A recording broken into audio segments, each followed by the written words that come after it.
Hello, everybody. Good afternoon. Geez, thanks. I have worked on this particular message for probably about 5 or 6 weeks now, and it has taken many forms. And did a lot of research, and I ran across a podcast that I was listening to on the way to work, and then I found it in written form. Hallelujah. Because I really liked what it was talking about. And it was talking about examples of good mothers within the Bible. And I thought, I can take this and go with it. And God, told me all kinds of things about, now look at this and now look at that. And so what you're hearing today is probably the 15th redo. And just yesterday, I revised the order of things. So who knows what you're going to get. So we're going to start, though, with Proverbs 31. And it's 10 through 31. And it talks about the wife of noble character. And anyway, as we go through the message, you'll probably understand more why. A wife of noble character who can find. She is worth far more than rubies. Her husband has full confidence in her and lacks nothing of value. She brings him good, not harm, all the days of her life. She selects wool and flax and works with eager hands. She is like the merchant ships, bringing her food from afar. She gets up while it is still dark. She provides food for her family and portions for her servants. She considers a field and buys it. Out of her earnings, she plants a vineyard. She sets about her work vigorously. Her arms are strong for her tasks. She sees that her trading is profitable and her lamp does not go out at night. In her hand, she holds the distaff and grasps the spindle with her fingers. She opens her arms to the poor, extends her hands to the needy. When it snows, she has no fear for her household, for all of them are clothed in scarlet. She makes coverings for her bed. She is clothed in fine linen and purple. Her husband is respected at the city gate, where he takes his seat among the elders of the land. She makes linen garments and sells them, and supplies the merchants with sashes. She is clothed with strength and dignity. She can laugh at the days to come. She speaks with wisdom and faithful instruction that is on her tongue. She watches over the affairs of her household and does not eat the bread of idleness. Her children arise and call her blessed, her husband also, and he praises her. Many women do noble things, but you surpass them all. Charm is deceptive and beauty is fleeting, but a woman who fears the Lord is to be praised. Give her the reward she has earned, and let her works bring her praise at the city gate. All of us have a mother. Some of us have wonderful mothers who were good at mothering. Some did not. And we pray for those, but they had a mother, a mom in their life somewhere. Whether that was a grandmother, a good friend of the family, an aunt, a great-grandmother. There was always someone somewhere in your life that portrayed the mothering gifts. She's a caretaker of her family, ensuring well-being and happiness. Mothers are dedicated and diligent. And I want to start with examples of good mothers in the Bible, but a lot of this I got from that podcast. But it rang a bell with me. Hannah, the mother of Samuel, was a woman of deep faith and resilience. She is often regarded as an exemplary mother. Her story in the book of 1 Samuel showcases her unwavering trust in God through the years of infertility and pressure from society. Despite facing ridicule from those around her, Hannah remained steadfast in her prayers for a child, eventually promising to dedicate her son Samuel to the service of the Lord. When she finally conceived and gave birth to Samuel, she displayed immense gratitude and devotion by fulfilling her vow to raise him with a strong sense of spiritual guidance. Her act of bringing young Samuel to serve in the temple under Eli's tutelage depicts a mother's willingness to prioritize her child's future and well-being above all else. Through her example, we learn not only about the power of persistent prayer, but also about the sacrificial love and selflessness that embody true maternal care.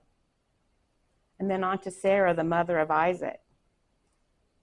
She showcases the remarkable faith and patience in the face of adversity. Despite her initial doubts about conceiving at an older age, she remained steadfast in trusting God's promise of a son.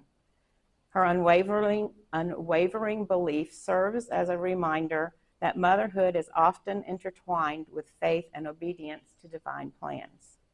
Her journey as a mother also demonstrates resilience and growth, from her struggles with infertility to becoming the matriarch of nations. She exemplifies the transformative power of perseverance and God's grace. Her story inspires us to embrace challenges as opportunities for personal growth and to trust in God's timing. You know, God's time is not ours, and that's for sure. Sarah's legacy as a good mother echoes through generations, reminding us that with faith and patience, even the seemingly impossible can be made possible. And then we go to Elizabeth, who is the mother of John the Baptist. She is a shining example of faith and perseverance as well. Despite being advanced in age and barren, she remained steadfast in trust in God's timing and plan. Her faith was rewarded when she miraculously conceived, and she would go on to proclaim the coming of Jesus. Her humility and grace are evident as she praised Mary, the mother of Jesus, when they met. She acknowledged Mary's role as the mother of her Lord without envy or bitterness, showing true selflessness and support for another mom. Elizabeth's story serves as a powerful reminder that God can work miracles in our lives when we remain faithful and open to His will, no matter how impossible things may seem. And then Mary, the mother of Jesus, is often portrayed as the epitome of quiet strength and faith, but her unwavering courage and trust in God's plans are evident when she willingly accepts the announcement from the angel Gabriel that she will conceive and give birth to Jesus, despite the social stigma and the potential consequences she faced of those she lived around. Mary's devotion to her son is highlighted in various accounts throughout the New Testament, including her presence at significant moments in his life, his birth, his ministry, and his crucifixion. One notable example of her maternal love and concern for Jesus is seen at the wedding in Cana, when she prompts him to perform his first public miracle by turning water into wine. The incident showcases Mary's deep understanding of her son's abilities and his mission, while also revealing her compassionate nature towards others. Mary stands steadfastly at the foot of the cross during Jesus' crucifixion, demonstrating, God bless you, remarkable strength and resilience, even in the face of immense suffering. Through her actions and words recorded in Scripture, Mary exemplifies a profound sense of love, sacrifice, and unwavering faith that continues to inspire believers worldwide. And then Jochebed, mother of Moses. I think that's pronounced Yoshebed. She displayed incredible strength and courage as she made the difficult decision to place her baby in a basket on that Nile River. Despite facing the imminent danger of the Pharaoh's decree to kill all Hebrew males, Jochebed trusted God's plan for her son's future. Her faith and determination allowed her to let go of Moses while believing that he would be protected and ultimately fulfill his role. As Moses grew under Pharaoh's roof, Jochebed's influence could still be felt through his sister Miriam, who watched over him. Through her indirect guidance, Jochebed continued to shape Moses' life and into a leader who would one day liberate his people from slavery. It is evident that Jochebed's sacrificial love for her son had a lasting impact on him and the entire nation of Israel. Can you imagine the impact of a mother on an entire nation? Showcasing the profound influence a mother can have, on shaping history through their children. Ruth, a mother-in-law and caregiver, was a Moabite widow. She showed loyalty and devotion to her mother-in-law Naomi after the death of their husbands. Despite facing adversity and uncertainty, Ruth chose to stay by Naomi's side and support her in every way possible. Though her unwavering commitment and sacrificial love, Ruth became a shining example of a good daughter-in-law who cared for her mother-in-law with all her heart. An interesting aspect of Ruth's character is her willingness to step out of her comfort zone and embrace a new culture to care for Naomi. By leaving behind her homeland and adapting to the customs of the Israelites, Ruth demonstrated remarkable humility and openness towards others. This act of selflessness not only benefited Naomi, but allowed Ruth to experience personal growth and transformation as she embraced God's plan for their lives. In essence, Ruth's story serves as a powerful reminder that being a good caregiver involves more than just meeting physical needs. It requires compassion, empathy, sacrifice, and the willingness to go above and beyond for the well-being of others. Through her actions, Ruth exemplified what it means to be a devoted mother-in-law who embodies the true essence of unconditional love and support. And then we go to Eunice, the mother of Timothy. She is an example of faith and dedication as a parent. She is described as having genuine faith, which she passed down to her son. And that could be found in 2 Timothy 1, verse 5. Eunice's influence on Timothy played a significant role in shaping his spiritual journey and leadership within the early Christian community. Despite living in a challenging cultural context where being a Christian was often met with persecution, Eunice stood firm in her beliefs and actively nurtured her son's faith. Her commitment to raising Timothy in the ways of God demonstrates that motherhood is not just about biological ties, but also about spiritual guidance and mentorship. Eunice teaches us that through our actions and devotion to our children, we can sow seeds of faith that will bear fruit for generations to come. And then Rebekah, the mother of Jacob and Esau, she shows strength and determination in the face of adversity. Despite facing challenges in her marriage to Isaac and struggles with infertility, Rebekah's unwavering faith sustained her through difficult times. Her proactive nature is evident when she takes matters into her own hands by facilitating Jacob's blessings from his father Isaac, showcasing a mother's instinct to protect and provide for her children. Rebekah's willingness to go against social norms to ensure the well-being of her children sets her apart as a remarkable mother.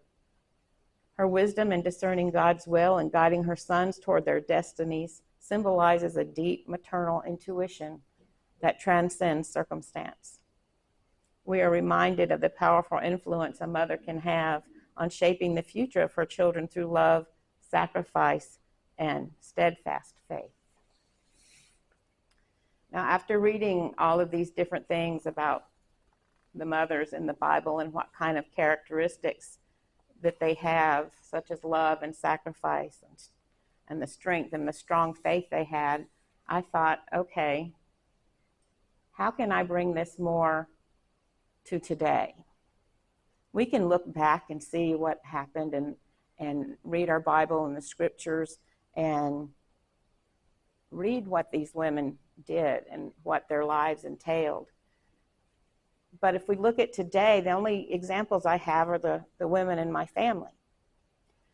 So I had wonderful examples of good mothers growing up, not just my mom, Marie, but both grandmothers. I was very blessed. And I had 2 great-grandmothers as well, alive and active in my life. Not everybody can say that, and I realize how blessed I am. There were also a few special women in my mom's life that became like my second mom. A mom doesn't have to be your biological mother. There's lots of women who fulfill that role in your life. My love of baking started with the best friend of my mom. Her name was Pat. To me, she was Ms. Pat, or Mom if I forgot where I was. She would let me come over and pick out what I wanted to bake. She was patient, kind, and enthusiastic. We talked about baking for family, the importance of fresh foods and nutrition, and how to make a food budget. My first Boston cream pie may have been lopsided, but it sure tasted good. And she taught me that you read the recipe from top to bottom before you start. Because when you get to the cream, you should have started it way before. But those things I learned from her. And that took patience, and it took kindness, and it took a relationship between her and my mom that was different from just your neighbor down the street. There was love and care and pride in the fact that she was passing on something to me from her family. My mom, Marie, taught me empathy and compassion. She was a registered nurse that in later years specialized in labor and delivery. And this was something that she told me after a horrible shift for her. She helped deliver a beautiful baby girl, the daughter of a couple that were Jehovah's Witnesses. The mom hemorrhaged after the delivery, and she refused a blood transfusion. That would save her life. Mom talked with her calmly and matter-of-factly while doing all that she and others could to save her life. She was angry inside that this beautiful child would grow up without her mom. Mom told me later on that she respected the woman's beliefs, even in the midst of that storm. She chose to believe in what she believed in. I hope that we have that kind of faith in our God. That we have the courage and convictions that that woman had, knowing she was going to pass away and leave a child motherless. That, to me, would have been terrifying. And what would I have said during that time? I don't know. But as a nurse, after the fact, losing a patient that you know could have lived to mother that child was horrific for her. Mom was also chosen to go on a medical mission to China. She was looking forward to helping those that had no access to medical care. She knew it would be hard to leave her family and face the struggles of such a trip, but she was spiritually ready to reach the unreachable. She couldn't bring a Bible, but she could bring herself and the love of Christ in her heart and her skills as a nurse to people far away. We had lots of conversations over the years about this trip that she never got to go on. The political stuff going on at that time got in the way. She was genuinely saddened by not being able to help those in need. She had an aura about her that was calming to me and many others, especially when sick or infirm. She just had a way about her, a soft touch. She spoke with quiet authority and intelligence when speaking about Christ with anyone. Not to say that she couldn't get riled up. I truly believe if she had been at Trinity the last years we were there, you would have seen a different side of her. My mama, who is my mother's mom, taught me to work hard and to do the best job I possibly could, no matter what I was doing. She taught me to quilt from a young age.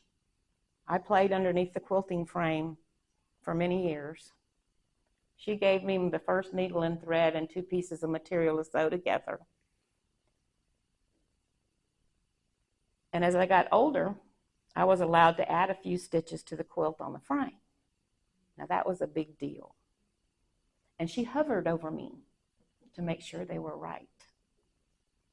She taught me to make a campfire and how to pitch a tent and how to see the beauty in things that may not be so beautiful at first glance, like the Badlands in South Dakota.